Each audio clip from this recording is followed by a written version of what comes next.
새해 복 많이 받으세요.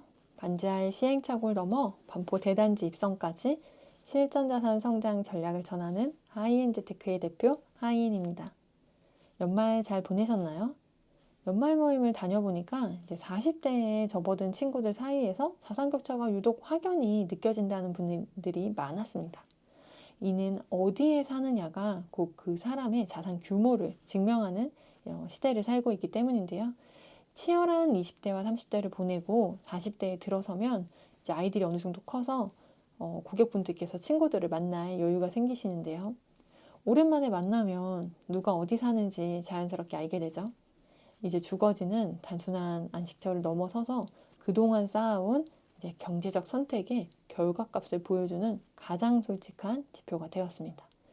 10년 넘게 똑같이 열심히 살았는데 누구의 자산은 역전을 만들어내고 누구는 전세보증금 인상을 걱정하면서 자산 격차가 벌어진 걸 느끼게 될까요?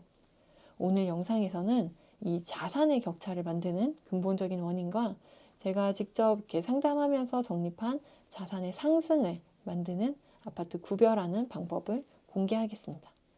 이 공식만 알아도 5년 뒤 여러분의 자산이 완전히 달라질 거예요. 왜 40대에 자산의 격차가 폭발하게 될까요? 이유는 40대가 인생에서 소득이 가장 높은 시기인 동시에 주거와 교육에 대한 니즈가 가장 강력해지는 시기이기 때문인데요. 40대는 대출 상환 능력이 정점에 달해 있기 때문에 이 대출 레버리지를 활용할 수 있는 골든타임이죠.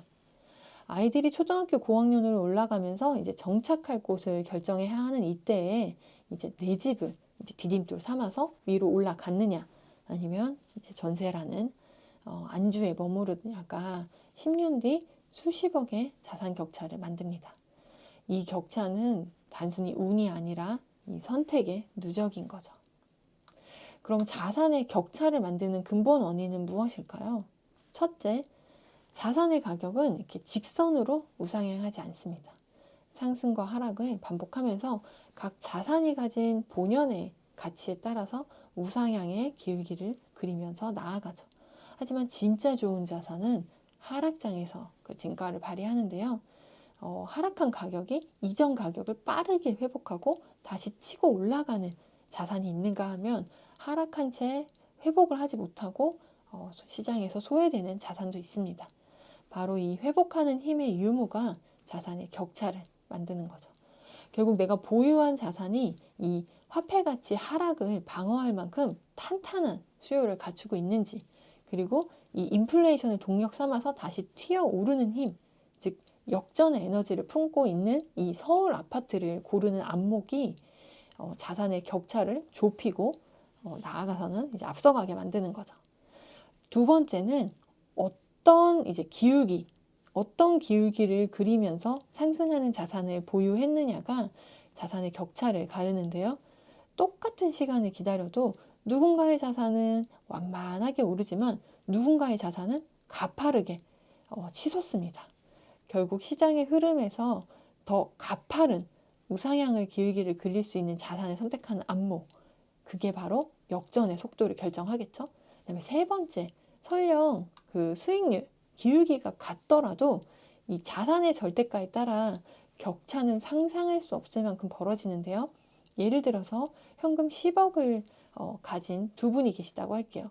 한 분은 10억을 주식이나 코인에 투자를 하셨고, 다른 한 분은 대출을 레버리지해서 20억대 서울 아파트를 매수했다고 했으면 두 자산 모두 똑같이 10%가 올랐다고 가정을 할 때 주식을 투자하신 고객님은 1억을 벌게 되지만 아파트를 매수하신 고객분은 2억을 벌게 되는 거죠. 이 수익률은 기울기는 같아도 자산의 크기가 다르기 때문에 이제 결과값이 그만큼 차이가 나는 건데요. 이게 바로 제가 감당 가능한 선에서 레버리지를 극대화해서 서울 아파트를 선점하시라고 강조하는 이유입니다. 실제로 10억을 보유한 고객분께서 대출을 일으키셔서 작년에 반포 아파트를 매수하셨는데요. 최근 실거래가 기준으로 10억 이상의 상승이 발생했습니다. 어마어마하죠. 근데 여기서 의문이 생기실 거예요. 전세는 내 원금이 보장되니까 안전한 거 아니야? 왜 지금 서울 아파트 비싼데 지금 레버리지를 써서라도 서울 아파트를 매수해야 하는데? 라고 하실 수 있어요. 그 답은 바로 우리가 통제할 수 없는 화폐 가치의 하락에 있습니다. 최근 정부에서는 민생 회복을 명분으로 너무너무 다양한 민생 지원금 정책을 펼치고 있는데요. 당장 우리 주머니에 들어오는 지원금은 달콤하죠. 하지만 경제적인 관점에서 이는 또 다른 도움 복사의 시작이에요. 지난 영상에서 말씀드렸던 도움 복사와 지급 준비율의 마법 기억하시죠? 한국의 경우 은행의 일반 예금 지급 준비율은 7%입니다. 누가 은행에 돈 찾으러 올지 모르니까 7% 남겨둬 라는 뜻이죠.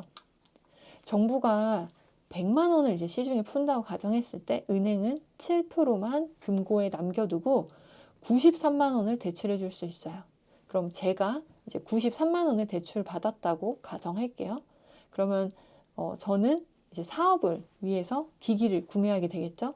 또 저에게 기기를 판매하신 분은 이 93만 원을 이제 주거래 은행에 입금하실 거예요. 그럼 또 그 은행에서는 이 93만 원에 7%인 6만 5천 원을 남기고 나머지 86만 5천 원을 다른 분에게 빌려주게 됩니다.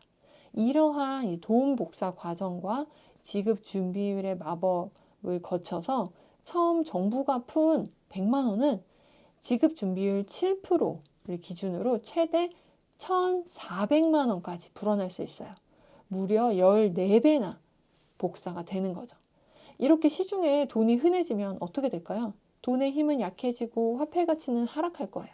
내가 열심히 땀 흘려 번 돈의 현금 가치는 빛의 속도로 하락하고 물가는 치솟고 결국 가만히 앉아있는 전세 거주자의 이 보증금, 이 피 같은 보증금은 실시간으로 지금 녹아내리고 있는 상황이에요. 전세 보증금은 현금 그 자체인 거죠. 물가가 오르는 동안 내 보증금의 가치는 뜨거운 햇살 아래 놓인 아이스크림처럼 실시간으로 녹아내리게 됩니다. 10년 전에 5억으로 살 수 있었던 아파트가 지금 15억이 되었어요. 그럼 내가 전세로 들고 있던 전세 보증금 5억의 가치는 사실상 3분의 1 토막이 난 거나 다름이 없겠죠. 전세는 내 돈을 집주인에게 무이자로 빌려주고 정작 내 자산이 불어날 기회는 집주인에게 선물하는 선택인데요. 화폐 가치가 하락하는 지금 전세에 안주하는 거는 가장 위험한 선택입니다.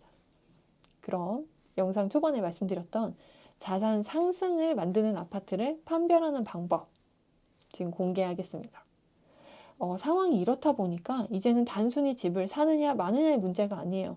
내 현금 가치가 녹아내리는 속도보다 더 빠르게 올라줄 진짜 자산을 가졌는가? 이게 자산의 이 역전을 결정짓는 핵심이 되었습니다. 그럼 우리는 어떤 아파트를 골라야 할까요? 이 인플레이션이라는 거대한 파도 위에서 내 자산을 지켜주고 자산 상승을 만들어줄 아파트의 3가지 공통점을 지금 공개하겠습니다. 첫 번째, 회복 탄력성을 확인하자. 자산의 진짜 가치는 하락기 이후에 드러납니다. 22년도에서 23년도 하락장에서도 거래가 끊기지 않았는지, 또 지금 이제 반등했잖아요. 반등 시 정고점을 빠르게 회복했는지를 확인해 보세요. 이 데이터가 증명된 곳이 바로 대기 수요가 탄탄한 곳이라는 의미입니다. 그다음에 두 번째, 일자리, 이 소득과의 거리인데요. 2025년도 부동산 트렌드 보고서에 따르면 직주 근접이 주거 선택의 부동의 1위 요소였습니다. 강남, 여의도, 광화문 이 3대 업무 지구로의 접근성은 이 인플레이션을 상회하는 집값 상승의 절대 법칙인 거죠. 고소득 직장이 늘어나는 지역의 아파트는 또 화폐 가치 하락을 방어하는 최전선입니다. 세 번째, 환경의 질과 순한 친구들, 커뮤니티의 힘이죠. 제가 항상 강조하는 부분인데요. 아이들이 안전하게 성장할 수 있는 환경, 즉 유해시설이 없고 올바른 가치관을 가진 부모들이 모여 사는 커뮤니티가 형성된 지역은 하락장에서도 매물이 나오지 않아요.